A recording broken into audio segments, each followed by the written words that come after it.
আসসালামু আলাইকুম। মাঝে মধ্যে অনেকে আমাকে প্রশ্ন করে থাকে তাদের ইমেইল স্টোরেজ ফুল হয়ে গেছে বা ইমেইল আসছে না, এখন তাদের করণীয় কি? আসলে আমরা যারা জিমেইল ব্যবহার করি মূলত এই সমস্যাটি তাদের ক্ষেত্রে বেশি দেখা যায়। গুগল আমাদের প্রত্যেকটি জিমেইল অ্যাকাউন্টের বিপরীতে 15 জিবি স্পেস দিয়ে থাকে। যদি সাধারণভাবে আমরা ইমেইল আদান প্রদান করি তাহলে এই 15 জিবি স্পেস ফুল হওয়া অনেক কঠিন, যদি না অনেক বড় বড় অ্যাটাচমেন্ট সহ প্রচুর পরিমাণে মেইল আদান প্রদান করা হয়। কিন্তু আমাদের সাধারণদের ক্ষেত্রে এটি মেইল আদান প্রদানের চাইতে গুগলের অন্যান্য পরিষেবা ব্যবহার করার জন্য বেশি ফুল হয়ে থাকে। আসলে গুগলের ওই জিমেইল অ্যাকাউন্টের বিপরীতে আমরা যতগুলো পরিষেবা গ্রহণ করে থাকি প্রত্যেকটি পরিষেবা গুগলের এই 15 জিবি থেকে স্পেস গ্রহণ করে থাকে। আর আমাদের জিমেইলের স্টোরেজ ফুল হওয়ার পিছনে প্রধানত দায়ী হচ্ছে গুগল ফটোস এবং গুগল ড্রাইভ। যদি আপনার মেইল না আসে বা মেইল বক্স ফুল দেখায় তাহলে প্রথমে আপনাকে যেটা করতে হবে সেটা হচ্ছে গুগল ফটোসে গিয়ে অপ্রয়োজনীয় যে সকল ফটোস এবং ভিডিওস আছে সেগুলো ডিলিট করতে হবে এবং তারপর কিছু স্পেসিফিক সেটিংস অন করে রাখতে হবে যাতে সোশ্যাল মিডিয়ার ফটোগুলো গ্যালারি থেকে সরাসরি আপনার গুগল ফটোসে আপলোড হতে না পারে। তো চলুন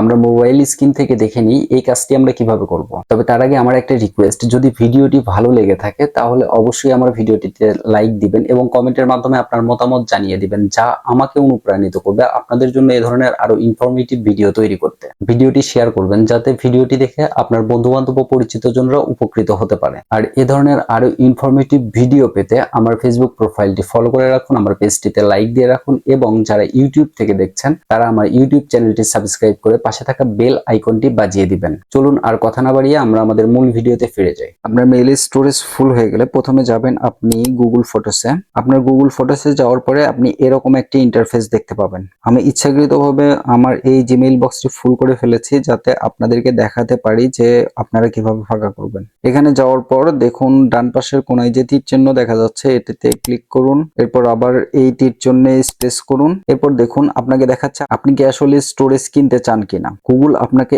100 জিবি দিবে প্রথম 2 মাস 38 টাকা, পরবর্তী মাসগুলোতে 150 টাকা। এটা যার জিমেইলের ক্ষেত্রে যে ধরনের অফার আছে সেই অফার অনুযায়ী কিনতে পারবেন। তবে আমি স্টোরেজ কিনতে চাই না তাই আমি ম্যানেজ স্টোরেজে যাচ্ছি। ম্যানেজ স্টোরেজে চাপ দিবেন। আপনার ফার্স্ট কাজ হবে যদি আপনার রিসাইকেল বিনে কোনো ফটোস থাকে সেটা ডিলিট করবেন। এখানে যেহেতু আমার রিসাইকেল বিনে নাই তাই আমি প্রথমে চাচ্ছি যে আমার ব্লুরে ফটো যেগুলো হয়ে আছে এগুলো আমি ডিলিট করব। আপনি ব্লুরে ফটোতে ক্লিক করার পর যে কোনো একটা ফটোর উপর চাপ দিয়ে ধরে রাখবেন, এরপর আপনি সিলেক্ট অলে দিতে পারেন। দেওয়ার পর নিচের দিকে যাবেন, যদি কোনো ফটো আপনার মনে হয় যে প্রয়োজনীয়, যেমন আমার এই দুটো ফটোস প্রয়োজনীয়, আমি এই 2-3টা ফটোস নিয়ে নিব, যেটা প্রয়োজন নাই সেটা মার্ক করা থাকবে। এরপর নিচে মুভ টু বিন অপশনটিতে ক্লিক করবেন।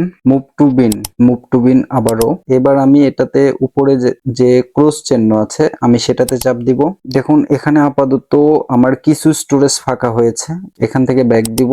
দেখুন আগে আমার যেরকম দেখাচ্ছিল সেরকম আর দেখাচ্ছে না, আমি এখন আমার গুগল ফটোসে ঢুকতে পারছি। তো আমি গুগল ফটোসে ঢোকার পর আমার ইচ্ছা মতো যে ফটোগুলো আমার কাছে মনে হবে দরকার নাই, অপ্রয়োজনীয় ফটো বা ভিডিও, সেগুলো আমি ডিলিট করে দিব। ডিলিট, আবারও মুভ টু বিন। আমি আপাতত ব্যাকআপটা অফ করে রাখছি। এরপর আপনি কালেকশনে চাপ দিবেন। কালেকশনে যাওয়ার পর বিনে চাপ দিবেন। বিনে চাপ দেওয়ার পর সিলেক্ট অপশনটিতে চাপ দিবেন, নিচে ডিলিট অল অপশনটিতে চাপ দিবেন। তাহলে আপনি এতক্ষণ যত ছবি ডিলিট করেছেন সেগুলো পার্মানেন্টলি ডিলিট হবে। এই যে ডিলিট পার্মানেন্টলি অপশনটি চলে এসেছে, এটিতে প্রেস করবেন। আমার 1 জিবি ফাঁকা দেখাচ্ছে, আমার 15 জিবি ফুল ছিল।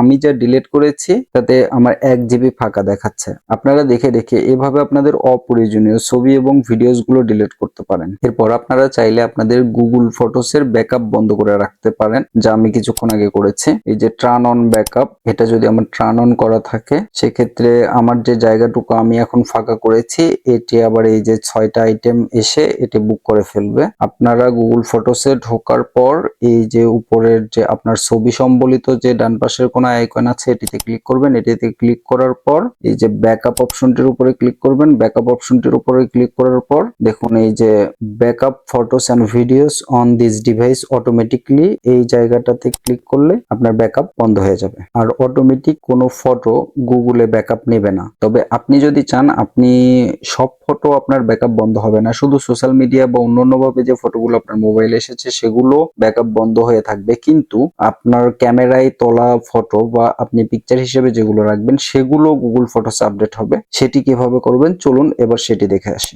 এই জন্য আপনাকে যেতে হবে গুগল ড্রাইভে।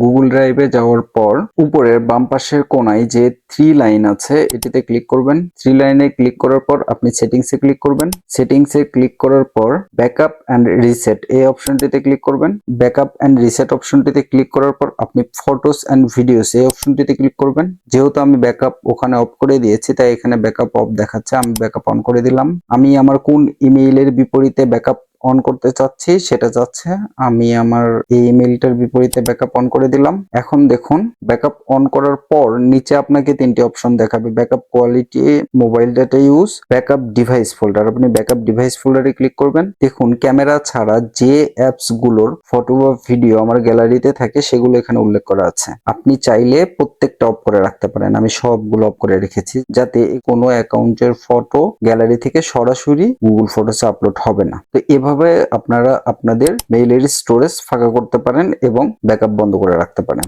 এবং এক্ষেত্রে আপনাদের মেইল আসতেও আর কোনো প্রবলেম হবে না। ধন্যবাদ, আজ এ পর্যন্তই। পরবর্তীতে আপনাদের সাথে আবারও কথা হবে নতুন কোনো ভিডিওতে নতুন কোনো টপিক নিয়ে। সে পর্যন্ত সবাই ভালো থাকবেন। আল্লাহ হাফেজ।